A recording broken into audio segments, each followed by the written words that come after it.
నమస్తే, నా పేరు వెంకటేశ్వరరావు. నేను ఆక్వాకల్చర్లో గత 15 సంవత్సరాల నుంచి పనిచేస్తున్నాను. ఎందుకు వనామీ రైతులు టైగర్ షింప్ వైపు ఆలోచిస్తున్నారు? ట్రెండ్ వెనుక అసలు నిజం ఏంటి? రైతు మిత్రులారా, గత కొన్ని నెలలుగా ఆంధ్రప్రదేశ్లో ఒక మాట చాలా ఎక్కువగా వినిపిస్తుంది. టైగర్ వేస్తున్నారా? టైగర్ సీడ్ ఎక్కడ దొరుకుతుంది? టైగర్లో భవిష్యత్తు ఉందంట. ఇది నిజమా లేక మరో కొత్త ట్రెండా? ఈరోజు ఎలాంటి కంపెనీలకు, ఎలాంటి ఫీడ్లకు, ఎలాంటి హ్యాచరీలకు పక్షపాతం లేకుండా కేవలం వాస్తవాలు, శాస్త్రీయ సమాచారం మరియు రైతుల ఆలోచన ఆధారంగా ఈ విషయాన్ని విశ్లేషిద్దాం. అసలు ఈ చర్చకి ఎందుకు మొదలైంది?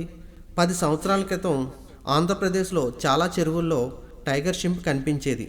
ఆ తర్వాత వనామీ ఫార్మింగ్ వేగంగా విస్తరించింది. ఈరోజు మళ్ళీ కొంతమంది రైతులు టైగర్ గురించి మాట్లాడుతున్నారు. ఎందుకు? రైతులు కొత్త ప్రత్యామ్నాయం కోసం చూస్తున్నారు. ఒక రైతు ఒకే పంటపై ఎప్పటికీ ఆధారపడాలని అనుకోడు. ప్రతి రైతు తనకు మరో మంచి అవకాశం ఉందా అని వెతుకుతూనే ఉంటాడు. ఈరోజు టైగర్ షింప్ ఆ ప్రత్యామ్నాయంగా కనిపిస్తుంది. మార్కెట్ గురించి వినిపిస్తున్న వార్తలు, కొంతమంది రైతులు ఇలా అంటున్నారు: టైగర్కి మంచి ధర వస్తుంది. మరికొందరు ఏమంటున్నారంటే ఎక్స్పోర్ట్లో డిమాండ్ పెరుగుతుంది. కానీ ప్రతి సైజుకి, ప్రతి సీజన్కి, ప్రతి మార్కెట్లో ఒకే ధర ఉండదు. అందుకే వార్తలు విని కాదు, సమాచారం సేకరించి నిర్ణయం తీసుకోవాలి. పెద్ద సైజు రొయ్యలపై ఆసక్తి చాలామంది రైతులకు ఉంటుంది. పెద్ద సైజు షింప్ ఉత్పత్తి చేయాలని కోరుకుంటారు. అందుకే టైగర్ షింప్ గురించి తెలుసుకోవడం ప్రారంభించారు. అయితే పెద్ద సైజు అంటే పెద్ద ప్రాఫిట్ అని అర్థం కాదు. దాని వెనుక మేనేజ్మెంట్, టైం, మార్కెట్ అన్నీ ఉంటాయి.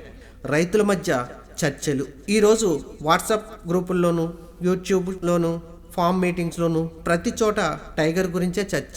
అందుకే చాలామంది రైతులు ఒక్కసారి ప్రయత్నిద్దామని ఆలోచిస్తున్నారు. మీరు కూడా టైగర్ వేయాలనుకుంటున్నారా? ఆగండి, ఇంకా నిర్ణయం తీసుకోకండి. ఎందుకంటే టైగర్ అందరికీ సరిపోదు. వనామీ కూడా చాలా విజయవంతమైన ఫార్మింగ్ సిస్టమ్. అసలు తేడా ఏంటి? ఎవరికి టైగర్ సరిపోతుంది, ఎవరికి సరిపోదు? ట్రెండ్ చూసి నిర్ణయం తీసుకునే రైతు కొన్నిసార్లు నష్టపోవచ్చు. సమాచారం ఆధారంగా నిర్ణయం తీసుకునే రైతు దీర్ఘకాలం నిలబడతాడు.